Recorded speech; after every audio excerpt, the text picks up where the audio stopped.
Up next on the Regional Roundup, we'll hear from New Jersey Commissioner of Environmental Protection Sean LaTourette about new rules that will require diesel trucks to transition toward more environmentally friendly electric vehicles. Also, Marcus Sibley of the New Jersey NAACP talks about the continuing impact of fossil-fueled vehicles on predominantly black neighborhoods in the Garden State. Stay with us on the Regional Roundup.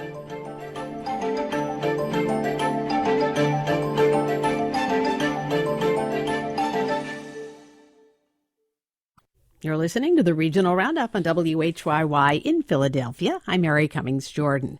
Imagine passing an 18-wheeler on the Jersey Turnpike, and instead of experiencing the noise and fumes of a powerful diesel engine, there's relative quiet and nothing but the rush of clean air. It's a vision which the state wants to make reality. Officials say medium and heavy-duty trucks and buses make up only 4% of all vehicles on the road, but they emit nearly 25% of the greenhouse gases coming from the transportation sector. And poor communities of color located near ports, airports, and bus depots historically have borne the brunt of this pollution. So New Jersey has adopted what are called the Advanced Clean Truck Rules, modeled after a California program. The rules essentially ask manufacturers of big trucks to increase the number of electric vehicles sold in the state through a credit deficit program. How does the program work? What will it take to put the necessary charging infrastructure in place? And when will communities historically burdened by truck pollution experience relief? So at this point, let's bring Marcus Sibley into the conversation. He is Environmental and Climate Justice Chair for the New Jersey chapter of the NAACP. Good to have you with us, Marcus. Good morning. Thanks so much. As you told our producer, Paige Murray Bessler, you were born in Newark and lived throughout Essex County. There's the Port of Newark, the airport, rail traffic, tons of transportation activity, and neighborhoods and homes and families. So tell us, if you could, about the experience of people who live near all the truck traffic. Well, first of all, thank you so much for this opportunity. Sure. It's important that we have these opportunities to share this information because, unfortunately, environmental justice is a big topic right now, but like with every bubble, it could burst very soon. So we're excited to share this information because when you grow up in these environments and you have all these different determinants impacting your health, you don't have a fair chance. You don't have an opportunity to, as they say, pull yourself up by your bootstraps because every day the air that you breathe, the water that you drink, the food that you eat that's grown in contaminated soil is impacting your opportunities to grow and to flourish. So the unfortunate reality is, just like Newark, many other urban environments all across our state and across our country are dealing with these impacts of pollution that are preventable. So this is why we're excited about these steps that the governor's office and the DEP are taking. Like, we understand they're steps. They're not complete solutions, but they're steps heading into the right direction because you can't erase hundreds of years of white supremacy and racist policies with one or two acts. Marcus, if we keep continuing this, I'm sorry, go ahead. Oh, no. And thank you for the information. What is the person who is living in a neighborhood experiencing in terms of negative environmental benefits? Is it noise? Is it fumes? Is it air quality? Is it an increase in asthma? As somebody who's lived, in an area like this, I'm just curious to know what the experience is.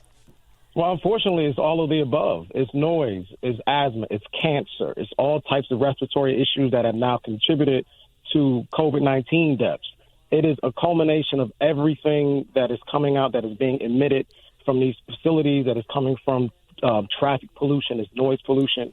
And unfortunately, these communities don't have a voice or don't have enough political power or cachet in order to stop these projects. So the question I always have to ask is, why aren't other communities having these problems? Why is it a Newark and a Camden and all these other places have an influx and multiple polluting facilities and multiple highways and byways so that there can be so much traffic? Why aren't all these other communities have it? And the answer, if you're brave enough to say it, is usually white supremacy and racism. Yeah. And you have, it sounds as if you feel you have found support in the Murphy administration in moving toward resolving some of these issues.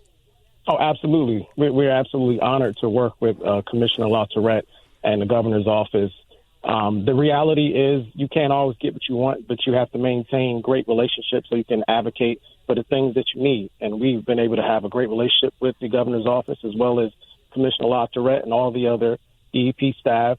And they've been receptive to feedback. We're in constant communication, pushing the line, trying to get us to a place where we understand that clean air is a right. It's a right. Just like any other right, it's a right to have clean air. Marcus Sibley, the rules are in place, but realistically, it will take years to swap out, diesel trucks for in large part for zero emission vehicles. How do you maintain a sense of hope in affected communities? I mean, again, it's baby steps. It's understanding that it's not going to happen overnight, but you have to have the courage. You have the foresight to say, we're going to make these steps in 2022 for something that may not pay out until 2060 or 2050. But if you only look at how big the task is, you'll never get anything done. So we have to take these baby steps. And we think the ACT rule is a really good baby step. There are other things that are coming down the pipeline that are really good steps, but it's being committed to fighting these historic wrongs. We know that things have been wrong, things have been done incorrectly, things have been done unfairly, and now we're trying to find equitable solutions to these long-standing problems. So I think that these small steps are really, really good and really beneficial. Marcus, do you think a greener economy will translate into jobs for communities seeking environmental justice? If people are committed to being specific about the language. There's been many times when people have proposed things, but there hasn't been any specificity. So people get exploited on top of being exploited. But I believe if we continue to push the line about being very explicit about and specific about what communities, I'm not afraid to say Black people have been harmed. Black people should be trained. Black people should have equitable jobs. I'm not afraid to say that. More people need to be very honest and upfront about the Black and brown community, disproportionate effects of the pollution. Now there needs to be increased specificity in the language so that these communities can get the jobs and get the training and get the life-altering careers that can change communities forever. All right, Marcus Sibley, thank you so much for joining us. We appreciate it. Thank you so much for your time. Have a great new year. Oh, you too. Marcus Sibley is Environmental and Climate Justice Chair for the New Jersey chapter of the NAACP.